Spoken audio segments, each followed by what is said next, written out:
তোমাকে এত চিন্তিত কেন দেখাচ্ছে? ওহো, যাদের ঘরে চিকু বান্টির মতন বাচ্চারা আছে সে চিন্তিত হবে না তো আর কি হবে বলতে পারো?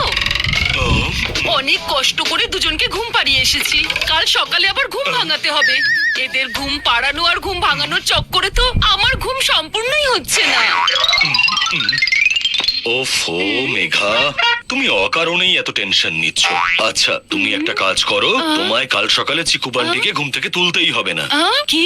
যদি আমি না ঘুম ভাঙাই তাহলে ওদের তো স্কুল মিস হয়ে যাবে। আরে হয়ে যেতে দাও মিস।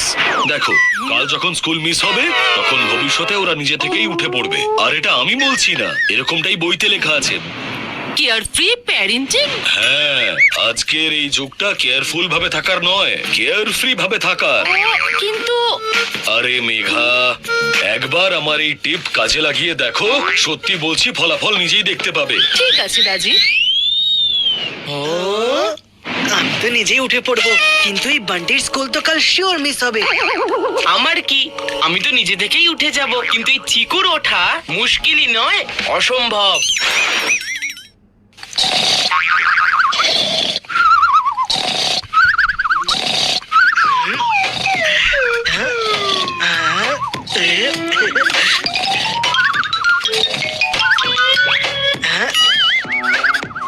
এবারে বান্টির বন্ধ করে দেয় ঘন্টি, মানে অ্যালার্ম।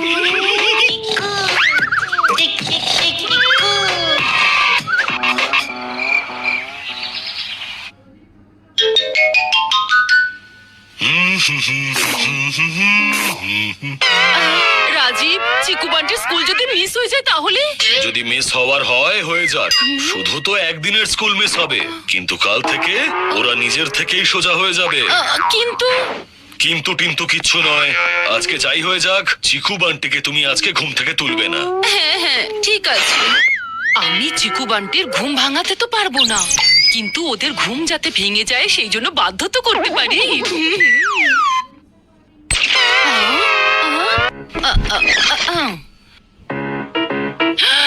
যা ভেবেছিলাম ঠিক সেরকমটাই হচ্ছে। আইডিয়া।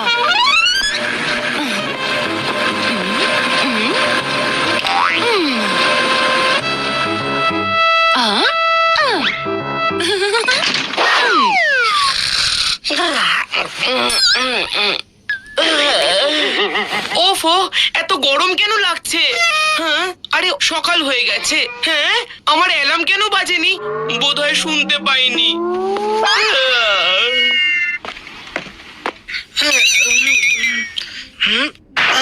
আরে এত লেট হয়ে গেল।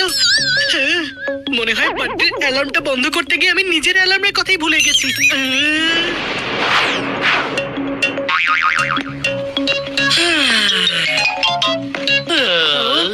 আরে বান্টি তো উঠে পড়েছে, কিন্তু বাথরুম অব্দি পৌঁছতে পারবে না। হ্যাঁ,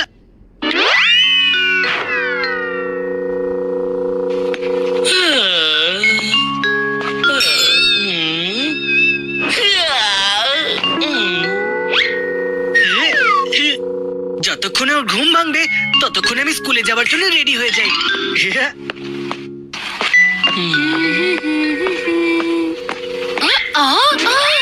ও যদি এইভাবেই ঘুমাতে থাকে তাহলে স্কুল যেতে পারবে না। কি করে কি করে কি করে? ও আইডিয়া।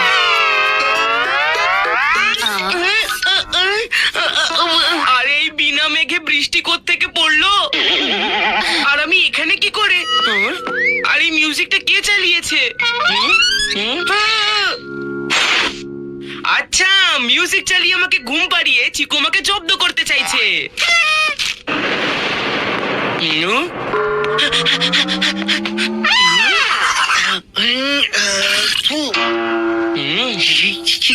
ব্রাশ তো হয়ে গেছে, এবার স্নানও করে ফেলি।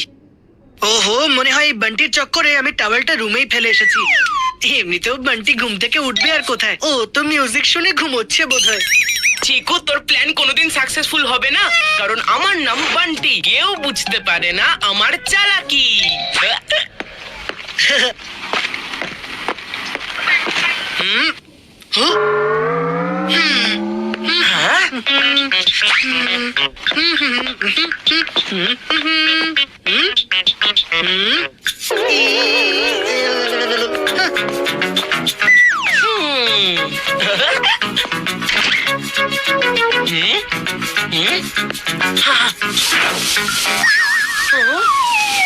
চিকু পাবে ওর কর্মফল, কারণ ওয়াশরুমে থাকবে না এক ফোঁটাও জল।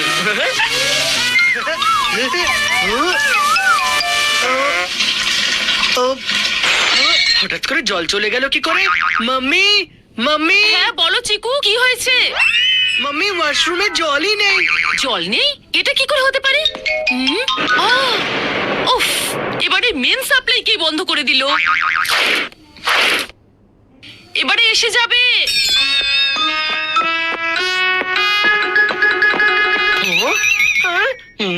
ওই প্ল্যানটা তো ভেস্তে গেল, এবার অন্য কিছু ভাবতে হবে।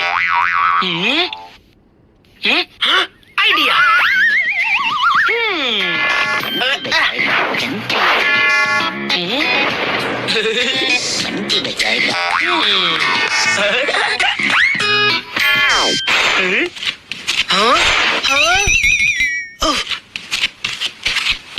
এই ব্যাটা বান্টিতে আবার ঘুমিয়ে পড়েছে। এখন ওসবে ঘুমোচ্ছে, পরে একেবারে কেস খাবে।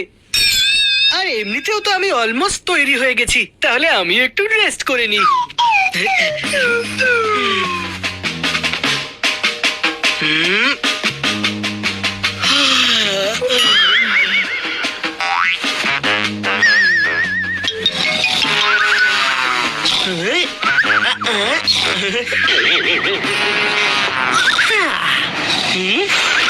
ইয়েস, চিকু যতক্ষণ আরামে ঘুমোবে, বান্টি ততক্ষণে তৈরি হয়ে যাবে।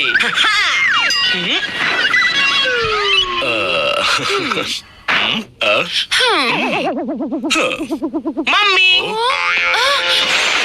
আমি তো রেডি হয়ে গেছি। আরে বাহ, দেখো না রাজীব, বান্টি তো তৈরি হয়ে নিল, কিন্তু চিকু তো এখনো ঘুমিয়ে আছে। আরে বাবা, তোমার তাতে কি? যার ঘুম ভাঙে তার ভাগ্যও জাগে, আর যে ঘুমোয় তার ভাগ্যও ঘুমোয়। এটা আমি বলছি না, এটা আমাদের গুরুজনেরা বলে গেছেন। ও, এই রাজীব তো দেখছি একটু বেশি কেয়ারফ্রি হয়ে গেছে। কিন্তু আমাকে যেভাবেই হোক চিকুকে জাগাতেই হবে। কিন্তু কি করে? আইডিয়া। আরে বান্টি, তোমার স্কুল ব্যাগ কোথায় আছে? ওটা তো সোফায় রাখা আছে মাম্মি, কিন্তু তুমি এত জোরে জোরে কেন কথা বলছো? আরে আমি কোথায় জোরে কথা বলছি? তুমি একটু বেশি শুনতে পাচ্ছ। বান্টি যদি বাইরে থাকে তাহলে এখানে কে শুয়ে আছে? ও নো, এটা তো বান্টির ট্র্যাপ ছিল। এবার আমাকে তাড়াতাড়ি তৈরি হতে হবে।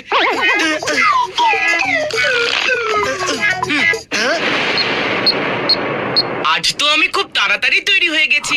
স্কুল বাস আসতে এখনো 15 মিনিট সময় আছে। এই সময় নষ্ট করার থেকে খুব ভালো হবে আমি একটা পাওয়ার ন্যাপ নিয়ে নিই।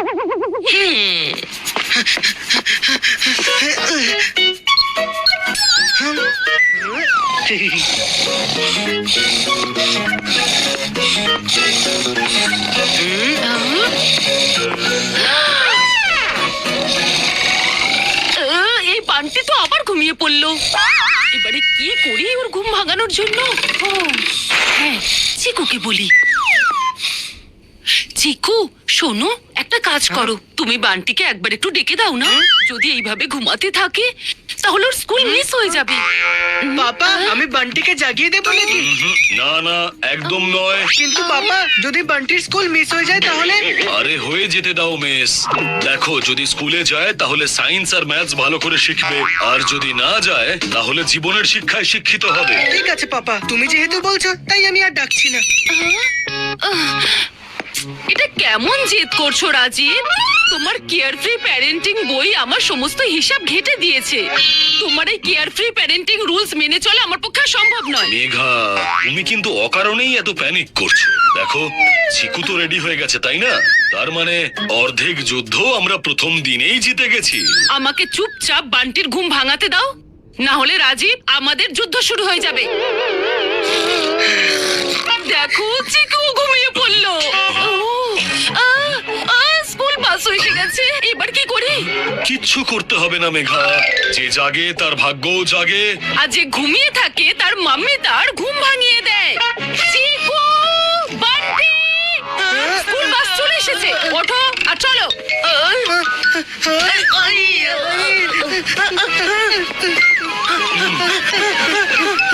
বাই। দেখেছো কিভাবে দ্রুত রেডি হয়ে ওরা চলে গেল?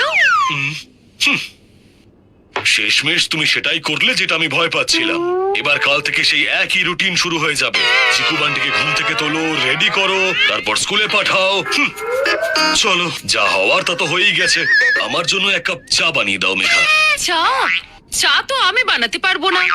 কিন্তু কেন? কারণ আমি যদি তোমাকে চা বানিয়ে না খাওয়াই তাহলে তুমি একদম কুঁড়ে হয়ে যাবে, তারপরে তুমি অফিস যাবে না। আর যদি তুমি অফিসে না যাও তখন তোমার বস তোমার উপরে রাগ করবে, আর বস যখন ভীষণ ভাবে তোমার উপরে রেগে যাবে তখন পরের দিন থেকেই চা না খেয়েই অফিসে যাওয়া তুমি শিখে যাবে। কিন্তু মেঘা, দেখো রাজীব, আমি কেয়ারফ্রি প্যারেন্ট হয়তো কোনোদিন হতে পারবো না, কিন্তু আমি কেয়ারফ্রি ওয়াইফ এখন এই মুহূর্ত থেকে হয়ে গেলাম। মেঘা, আরে একবার আমার কথাটা তো শুনে যাও। আচ্ছা, আজকের পর আমি আর এরকম কোনো বই পড়বো না, তোমাকে প্রমিস করছি। মেঘা, আরে শুনে যাও প্লিজ।